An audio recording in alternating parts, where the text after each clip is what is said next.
When baby Noah was born, Rex didn't know where he belonged anymore. This house, once his territory, was now filled with new sounds, new smells, and a fragile new life. Rex was a German shepherd, strong, loyal, and trained for protection years ago by his owner. But today, he just watched from a distance. His intelligent brown eyes followed every movement. His ears would twitch at the sound of the baby's cry.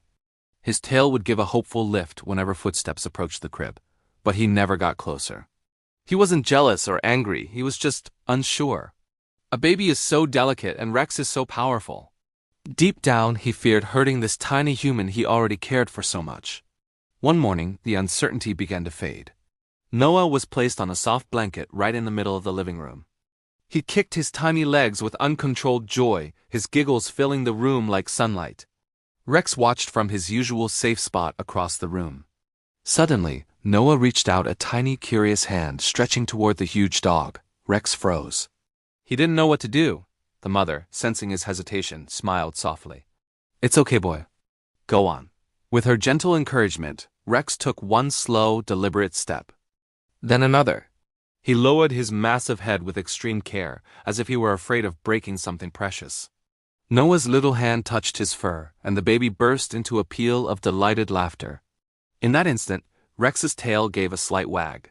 Then another, a little faster this time. Soon it was wagging with pure, unbridled joy. That was the beginning. It was the moment trust was finally born between them. From that day on, Rex became Noah's shadow. Their bond grew stronger with each passing week. When Noah slept, Rex would lie faithfully at the doorway, a silent guardian blocking any potential danger. When Noah's mother rocked him to sleep, Rex would rest his head on her lap, sharing in the quiet moment. In the stillness of the house, he listened for every sound, every breath, always on alert. The father, watching them, would say with a laugh, "He thinks the baby is his now." Rex would lift his head proudly, as if to say, "That's exactly right." At night, if Noah woke up crying, Rex was often the first one there. Before the parents could even reach the crib, Rex would be nudging the baby gently, whining softly, his calming presence often enough to soothe Noah back to sleep. Some bonds don't need words. They grow in silence and protect without ever being asked. Then came the storm. One evening, the sky turned a dark, angry gray.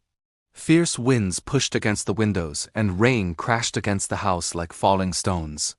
The mother, exhausted from a long day, had put Noah to sleep early and was resting on the couch.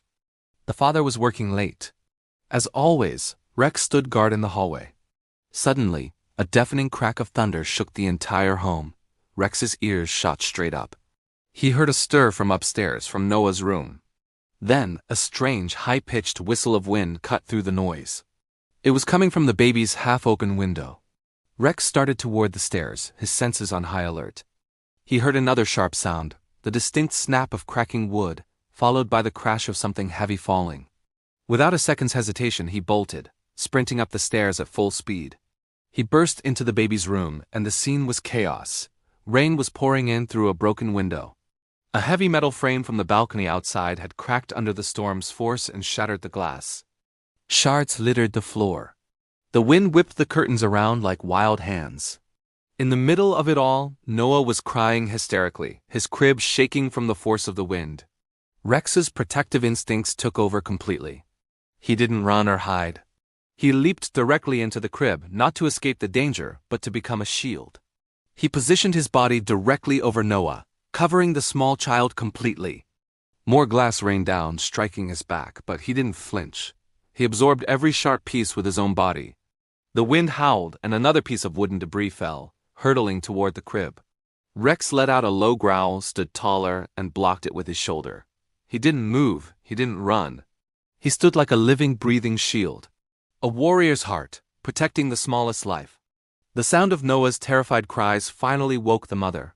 Panicked, she rushed upstairs. She threw open the door and froze in horror. The room was destroyed. Glass was everywhere. Wind and rain were tearing through the broken window.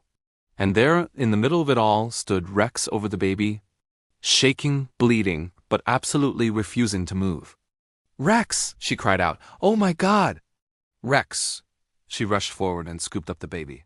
Noah was perfectly unharmed, not a single scratch on him. Only then, once he saw Noah safe in his mother's arms, did Rex finally collapse, his body giving way to exhaustion. Moments later, the father arrived home. He saw the devastation, then knelt beside his loyal friend, his voice trembling. "You saved him." "Good boy. You are such a good boy." The days that followed were filled with gentle care. Rex had bandages on his back and small cuts hidden in his fur, but his spirit was completely unbroken. His actions had forged an unbreakable bond. Every morning, Noah would crawl over to him and place a tiny hand on his chest. Rex would lift his head gently and lick the baby's fingers, as if to thank him for being alive, for giving him a purpose. The mother would watch them, tears in her eyes, and whisper, "They belong to each other." Months passed. The house was repaired, the window made stronger, the weather was calm again. One afternoon, Noah stood up for the first time, holding onto the couch for balance. Rex sat right in front of him, patient, proud, his expression looking almost like a smile. The baby let go of the couch, took one shaky step, then another, and tumbled gently forward, falling directly into Rex's soft fur. Rex caught him instantly, as if he'd been waiting for that exact moment his whole life. He protected him before he could walk, and he would protect him for the rest of his life. Some heroes don't hold shields. Some heroes are the shield.